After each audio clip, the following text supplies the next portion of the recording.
শিরিক করেনি। শিরিকটা হলো আল্লাহর সঙ্গে অংশীদার করা। আপনি যখন ভাববেন যে আল্লাহর যে ক্ষমতাটা আছে, এই পীরের মাঝারেরও ক্ষমতা আছে, আল্লাহর ক্ষমতা আছে ভালো করার, আর এই পীর সাহেবেরও ক্ষমতা আছে ভালো করার। মনে করেন এমন একটা মাজার আছে বা মূর্তি আছে, গাছের তলায় বিভিন্ন রকমের বেদি টেদিগুলো আছে, সেখানে আপনি মনে করবেন এটা হলো সবথেকে বড় শিরক। ইন্না শিরকু যুলমুন আযীম। আল্লাহ সুবহানাহু ওয়া তাআলা বলছেন শিরিকটা হলো সবথেকে বড় জুলুম, বড় গুনাহ। আর এই অবস্থায় যদি আপনি মারা যান, আপনি কোনোদিন আপনি নামাজ করেছেন, রোজা করেছেন, যাকাত করেছেন, হজ করেছেন, সব কাজ আপনি করেছেন, কিন্তু আপনি শিরিক করেছেন, আপনার সমস্ত ইবাদতগুলো বাতিল হয়ে যাবে, আপনার সমস্ত ইবাদতগুলো বাতিল হয়ে যাবে। আর এই বাতিলের খাতায় আপনার নাম লিখতে হবে। আপনার কোন ইবাদত আল্লাহ সুবহানাহু ওয়া তাআলার কাছে গ্রহণযোগ্য হবে না। ইন্নাশ শিরকু যুলমুন আযীম। আল্লাহ সুবহানাহু ওয়া তাআলা বলছেন তোমরা জেনে রাখো, কোন কানে তোমাদের এইরকম ভাবে কোন একটা কবরস্থানে গিয়ে এইরকম ভাবে যে আমি একটা কবরের স্থানে গিয়ে সেখানে আগরবাতি জ্বালালাম, একটা গাছের গোড়ায় আমি আগরবাতি জ্বালালাম, যে এখানে এই দেবতাটা আসবে বা এইরকম ধরে আছে, সে আমার উপকার করে দিবে, তার আমার বাড়িতে আমি এইভাবে আগরবাতি জ্বালালাম, আর এই আগরবাতি জ্বালানোর ফলে আমার একটা বরকত হয়ে যাবে। এই সমস্ত আজে বাজে জিনিস যদি আপনার মনের ভিতরে স্থান থেকে থাকে, আপনি আপনার সেটা শিরক, এটা বড় শিরক। এই শিরকটা থাকলে আপনি সব থেকে বড় জুলুম করলেন, আপনি কোনোদিন জান্নাতে যেতে পারবেন না। সাহাবায়ে কেরাম রিজওয়ানুল্লাহি তাআলা আলাইহিম আজমাইন আল্লাহর নবীকে জিজ্ঞাসা করলেন, ইয়া রাসূলুল্লাহ, ইয়া হাবিবুল্লাহ, ওই লোকটা যদি কালা ওয়াইন্নাস সারাকা ওয়াইন্নাস জানা, ওই লোকটা যদি জেনাকারী কাজ করে, ওই লোকটা যদি চুরি করে, তাহলে কি জান্নাতে যাবে? আল্লাহর নবী বললেন না, হ্যাঁ, কালা ওয়াইন্নাস সারাকা ওয়াইন্নাস জানা, লোকটা যদি কি করে, চুরি করে এবং জেনাকারী কাজ করে, যদি সে শিরিক না করে, সে অবশ্যই জান্নাতে যাবে। কিসের জন্য? তার যতটুকু পাপ আসে অতদিন জাহান্নামে চলতে হবে, জাহান্নামে চলার পরে তার শাস্তি যখন মকুব হয়ে যাবে, সে অবশ্যই জান্নাতে যাবে। আমাদের এটা মনে রাখতে হবে।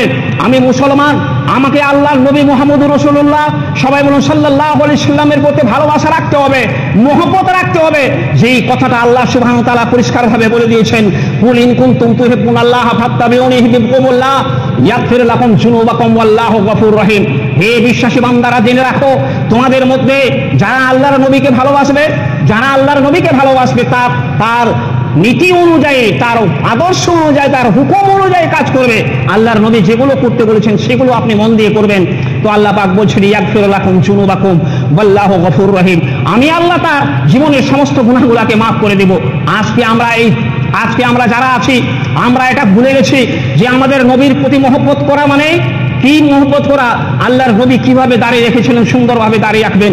আল্লাহর নবী জীবনে মিথ্যা কথা বলেননি।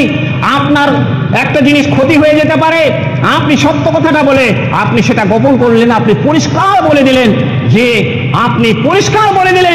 যে আপনি এই কাজটা করেছেন। আমরা স্যার আইজাক নিউটনের কথাটা মনে রাখছি। স্যার আইজাক নিউটন, যিনি মাধ্যাকর্ষণ শক্তির আকর্ষণ করেছেন, সৃষ্টি করেছিলেন, সে আইজাক নিউটনের তিনার বাড়ি ছিল, তার বাড়ির পিছনে তার একটা সুন্দর বাগান ছিল। সে যখন ছোট্ট ছিল, স্যার আইজাক নিউটন তার সেই বাগানে সে চলে গেছে, দেখছে সুন্দর সুন্দর ফুলের গাছ আছে, সেখানে একটা ভালো ফুলের গাছ, গোলাপ ফুলের গাছ একটা আছে, সুন্দর গোলাপ ফুলের গাছ। সে একটা কুঠার নিয়ে, তার সেই ছোট্ট একটা কুঠার নিয়ে সেই গোলাপ ফুলের গাছটা কেটতে লাগছে। সে গাছটা কেটে টুকরো করে দিয়েছে। তার বাবা যখন আসলো, বাগানের চতুর্দিকে দেখলো যে গোলাপ ফুলের গাছটা কাটা, স্যার আইজাক নিউটনকে পাশে এসে ডাকলো যে ছেলে আইজাক নিউটন, তো বলো বাবা, তুমি কি এই গাছটা কেটেছো? স্যার আইজাক নিউটনের চোখ থেকে ঝরঝর করে পানি প্রবাহিত হতে লাগলো, এবং সেই ছেলেটা বলল, বাবা মিথ্যা কথা বলিনি। সেই ছেলেটা তো মিথ্যা বলতে পারতো যে আমি কাটিনি, কি যে করেছে তার বাবা তো বুঝতে পারতো না। ছেলেটার চোখে পানি ওঝর নয়নে এসে সেই ছেলেটা বলল, আব্বা আমি গোলাপ ফুলের গাছটা কেটেছি। স্যার আইজাক নিউটন খুব ধন্যবাদ দিল এবং সেই ছেলেটার মাথা হাত বুলিয়ে দিল, তাকে আশীর্বাদ করলো, বাবা তুমি বড় হয়ে যাবে, তুমি বড় হয়ে তুমি বড় বিশাল বড় বিজ্ঞানী হয়ে যাবে, তুমি একজন মানুষ হয়ে যাবে।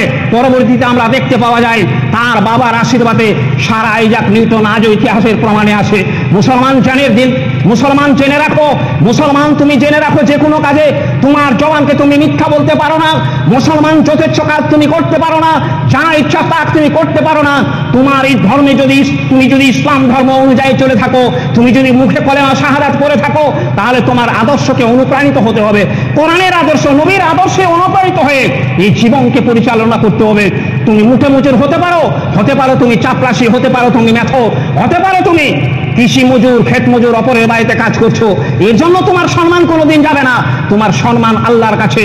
আল্লাহ সুবহানাহু ওয়া তাআলা পরিষ্কার বলছেন যে মান আমানা বিল্লাহি ওয়া বিল ইয়াউমিল আখির ওয়া মা হুম বিমুমিনিন। আল্লাহ পাক ঘোষণাই করে দিয়েছে সুন্দরভাবে, এই পৃথিবীর জমিনে কোন লোককে টাকা পয়সাওয়ালা, বাড়িওয়ালা, অর্থওয়ালা, টাকা পয়সা আছে, মাস্টারি আছে, ডিগ্রি আছে, প্রধানমন্ত্রী, তো এই বলে কোন মানুষের আল্লাহর কাছে সম্মানিত নেই।